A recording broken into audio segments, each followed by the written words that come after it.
Today is Thursday, February the 6th, and what's different about today? Well, today's market was up, and it had a lot to do, I think, with China taking tariffs off of quite a number of goods, $350 million worth of goods coming from the United States. Advancers and decliners were flat, but look at the volume. The volume has always been a tell for us, and it was high up until now. We've always seen above average volume, but now we've traced back to just average volume, and it's a Thursday. You know, I never really pay attention to this little poll. People who visit the FinViz page, they can say if they're bullish or they're bearish. The market's closed, so I can't click on it now, but 68% of the people said they were bearish. Again, you know, that's not very scientific. What does that mean for our market oscillator? Well, the market's diary shows that 3,017 issues traded. Advancers and decliners on the New York Stock Exchange, just like the rest of the market, were pretty even, which took our market breadth to the zero line, back to the zero line. That's not a good sign. Look at this. Lower high, lower high. So just as money is moving into the market, it pulls back. As money is moving into the market, it pulls back. As money is moving into the market, it pulls back. So read this, choppy or simple structures in the McClellan oscillator. That would be interesting. But we are going to just look at charts. And the first one is the volatility, which has come down to touch the cloud. The flat cloud just got support off of the VIX is traded, right? The VIX is the number of puts that are bought. So things obey rules, even though they are derivatives.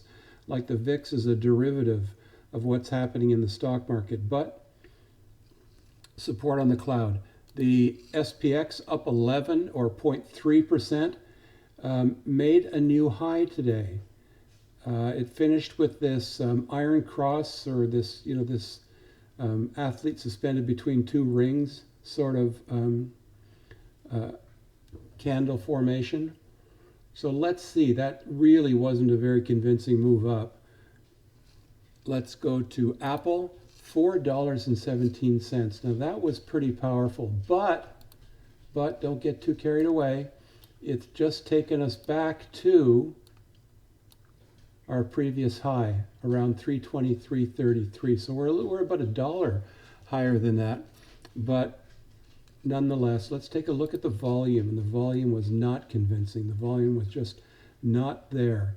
Today was the last day to buy Apple to experience the 77-cent dividend that's going to be paid next week.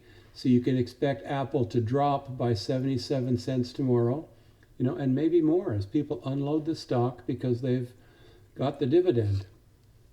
What I did is I rolled my 320 calls because they would have been taken away from me tonight. I rolled them into next week's 320 calls for another $2.47.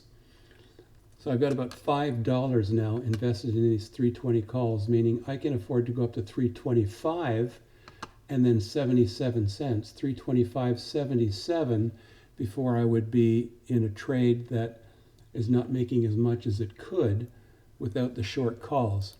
Caterpillar down 19 cents, just hanging around the 200 here. Chikuspan and the cloud don't tell us very much. Let's look at the volume in Caterpillar. Anemic, terrible.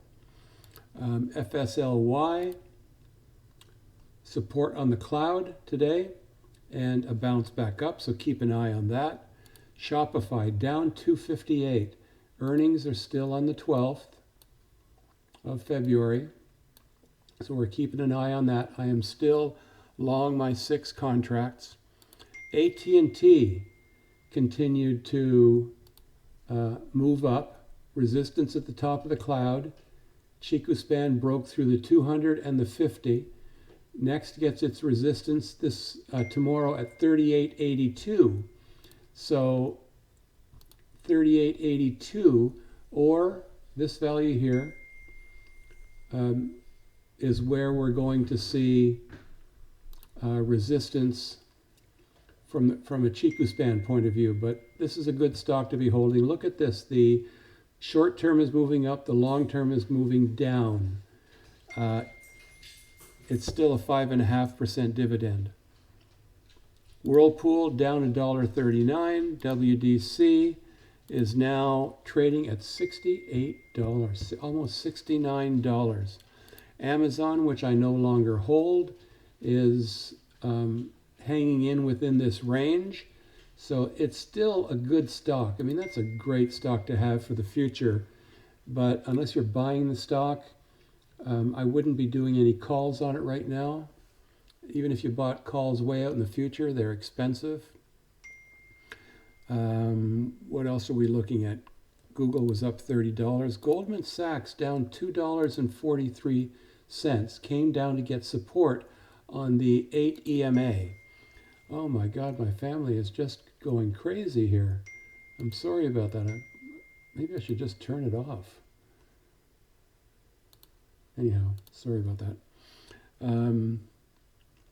Home Depot up 73 cents, just a roaring stock, but look where it's hit. It's hit our alarm. So it's hit this previous high. Any break through that, I'm going to take this alert and just going to move it up a little bit. It was flashing my alerts all day today. So right above that level is going to be a new high for Home Depot, and certainly something to keep an eye on, although the stochastics are both showing overbought. So the market still, I've been saying this for a while, but the market still looks a little bit scary. I'm holding in cash right now, 34% in cash, because I sold a lot of AGNC preferred shares the other day.